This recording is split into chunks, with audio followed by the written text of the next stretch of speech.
கனடாவில் வந்து ஒரு ஃப்ரெண்ட் வீடு ஹவுஸ் வார்மிங். அதுக்கு தான் இப்போ காலையில் 5 மணிக்கு எந்திரிச்சு கிளம்பியிருக்கோம். அவங்க வீட்டுக்கு போக 1.5 hours ஆகும். இன்றைக்கி மார்னிங் டிராஃபிக் இருக்காது அப்படின்னு நாங்கள் நினச்சோம்.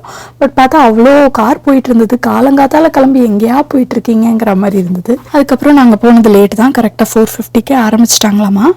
நாங்கள் வந்து கொஞ்சம் லேட்டாக தான் போனோம். போனதுக்கப்புறம் ரக்ஷாபந்தனுக்கு கயிறு கட்டுற மாதிரி எல்லாருக்கும் ஒன்று கட்ட சொன்னாங்க. அதுக்கப்புறம் நாங்கள் கட்டிக்கிட்டோம். அதுக்கப்புறம் நாங்கள் போகிறதுக்கு முன்னாடி ஹோமோலாம் வளர்த்துட்டாங்களாமா. லைக் நம்ம ஊர் மாதிரி பண்ண முடியாது. லைட்டாக கொஞ்சம் ஃபாயில் ட்ரே வச்சு அதில் ஏதோ லைட்டாக பண்ணியிருப்பாங்க போல இருக்குது. நாங்கள் லேட்டாக போனதுனால எங்களுக்கு அதெல்லாம் தெரியல. அதுக்கப்புறம் வந்து நிறைய ஸ்டோரிஸ் மாதிரி சொல்லிட்டு இருந்தாங்க. நம்மளுக்கு ஒன்றுமே புரியல, ஏன்னா தெலுங்கில் அவங்க சொல்லிட்டு இருந்தாங்க. அதுக்கப்புறம் வந்து பால் காய்ச்சிட்டாங்க போல இருக்குது ஆல்ரெடி. அதுக்கப்புறம் நம்ம ஊரில் எல்லாம் கொண்டு வருவோம்ல, ஃபஸ்ட்டு வீட்டுக்குள்ளே வரும்போது அரிசி, பருப்பு, உப்பு அந்த மாதிரிலாம் அதெல்லாமும் எடுத்து வச்சுருந்தாங்க. இந்த வீடு வந்து இப்போ தான் நாங்கள் ஃபஸ்ட் டைம் வந்து பார்க்குறோம். முன்னாடி ஒரு டைம் கூப்பிட்டுருந்தோம், அப்போ வர முடியல எங்களால். ஸோ இப்போ தான் பார்க்குறோம். நல்ல ஸ்பேஷியஸாக இருக்குது வீடு. யூஸ்வலாக இந்த மாதிரி வீடெலாம் வந்து நேர சந்து மாதிரி இருக்கிற மாதிரி இருக்கும். இது வந்து நல்ல ஸ்பேஷியஸாக நல்லா இருக்குது. அதுக்கப்புறம் தேங்காய் உடைக்கணும் அப்படின்னு சொன்னாங்க. தேங்காய் உடைக்கிறதுக்கு எதுவும் இல்லை, ஒரு 2 minutes வெயிட் பண்ணுங்க அப்படின்னு சொன்னால், சரி அந்த டயத்துக்குள்ளே நம்ம போய் மாடியில் பார்த்துட்டு வந்துடலாம் அப்படின்னு பார்த்தா 3 bedrooms நல்ல ஸ்பேஷியஸாக இருந்தது. 1 bedroom வந்து மாஸ்டர் பெட்ரூம் வந்து வித் அட்டாச்ட் பாத்ரூம், அப்புறம் காமனாக ஒரு வாஷ்ரூம் இருந்தது. குட்டி பசங்களாம் இன்னும் வரல, ஏன்னா ரொம்ப ஏர்லி மார்னிங்கிறதுனால. அதனால என் பசங்களுக்கு வந்து விளையாட யாருமே இல்லை. ஸோ வந்து அவனுங்க 2 பேரும் சண்டை போட்டுட்டு இருந்தானுங்க. பெரியவனுக்கு வந்து கொஞ்சம் கோல்டாக வேறு இருந்தது. அதனால கொஞ்சம் குளிராக இருக்குது அப்படின்னு சொல்லிட்டு ஜாக்கெட் போட்டுட்டு இருந்தான். குர்த்தா போட்டுட்டு ஜாக்கெட்லாம் போடும்போது பார்த்தா ஆப்கானில் உள்ள மாதிரியே இருக்கிறடா அப்படின்னு சொல்லிட்டு இருந்தோம்.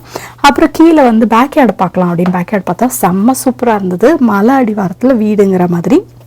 பின்னாடி வந்து மலை. பேக்யார்டும் அந்த பழைய ஓனர் வந்து ரொம்ப நல்லா மெயின்டைன் பண்ணியிருந்தாரு. பெரிய டெக் போட்டிருந்தாரு. ஸோ கொஞ்சம் தான் கிராஸு, கொஞ்சம் பிளான்ட் இருந்ததையும் சூப்பராக மெயின்டைன் பண்ணியிருந்தாரு.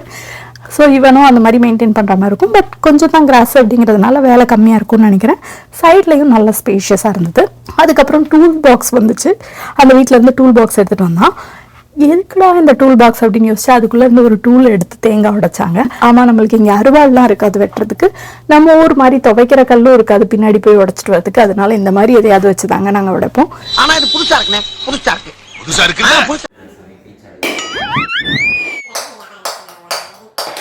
என்னுடைய ஃபாதர் கனடாவுல பெரிய ட்ரம்ஸ் பிளேயர். அவர் வாசிக்க ஆரம்பிச்சாருன்னா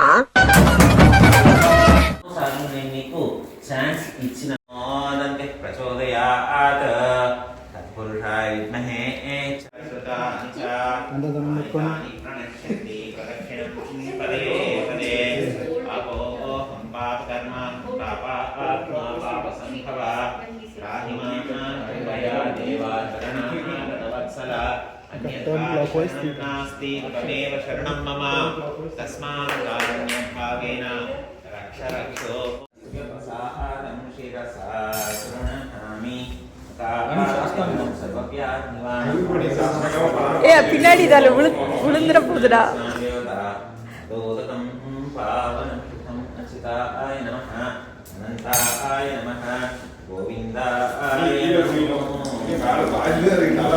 ஒரு மாதிரி எல்லாம் முடிஞ்சிச்சு. சரி என்ன சாப்பிட இருக்குது, மார்னிங் ஒரு ஃப்ரெண்ட் வந்து பொங்கல் பண்ணி எடுத்துகிட்டு வராங்கன்னு சொல்லியிருந்தாங்க. போய் பார்த்தா குக்கரில் பொங்கல் இருந்தது. சரி ஓகே குட், பொங்கல் ஒரு குக்கர் இருக்குது, ப்ளஸ் இடியாப்பம் இருக்குது, இதை வச்சு சாப்பிட்றலாம் அப்படின்னு நினச்சிட்டு இருந்தேன். அப்புறம் போய் பார்த்தா அங்கே தக்ஷனெல்லாம் கொடுத்து அந்த வாத்தியார் வந்து கிளம்பிட்டாங்க. அவங்களுக்கு இன்னொரு ஹவுஸ் வார்மிங் இருக்காமா. இங்கேயுமே நல்லா பொறுமையாக நீட்டாக பண்ணாங்க.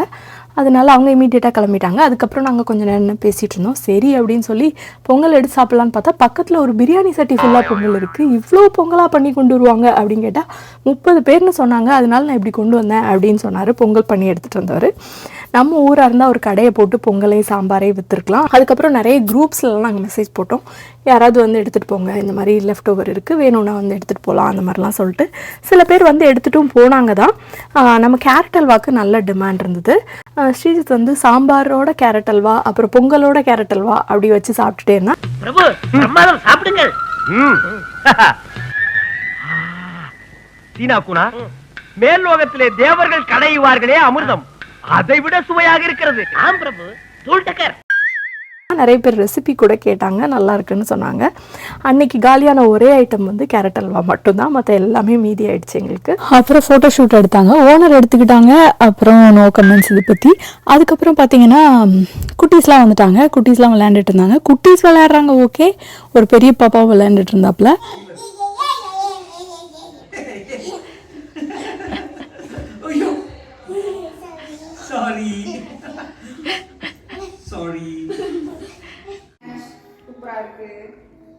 Photo okay. எங்களுக்கு வந்து ஆஃபீஸ்க்கு டைம் ஆயிடுச்சு அப்படின்னு சொல்லிட்டு நாங்கள் கனெக்ட் பண்ணி ஒர்க் பண்ண ஆரம்பிச்சிட்டோம். வரும்போதே பார்த்தேன் ஃப்ரண்ட்டில் ரொம்ப பியூட்டிஃபுல்லாக இருந்தது. திரும்ப போய் ஒரு டைம் பார்க்கலாம் அப்படின்னு போய் பார்த்தா செம்ம பியூட்டிஃபுல்லாக இருந்தது. பழைய ஓனர் நல்லாவே மெயின்டைன் பண்ணியிருக்காரு, இவனும் அதே மாதிரி மெயின்டைன் பண்ணும். வீடு வந்து ரொம்ப பியூட்டிஃபுல்லாக இருந்தது, நல்ல லொக்கேஷனாகவும் இருந்தது. அந்த ஃபங்க்ஷனுமே அந்த வாத்தியார் வந்து நல்லாவே பண்ணி கொடுத்தாரு. இங்கே நடக்கிற ஹவுஸ் வார்மிங் பற்றி நீங்கள் என்ன நினைக்கிறீங்கன்னு கமெண்ட்டில் சொல்லுங்கள். இன்னொரு வீடியோவில் பார்க்கலாம். Bye by.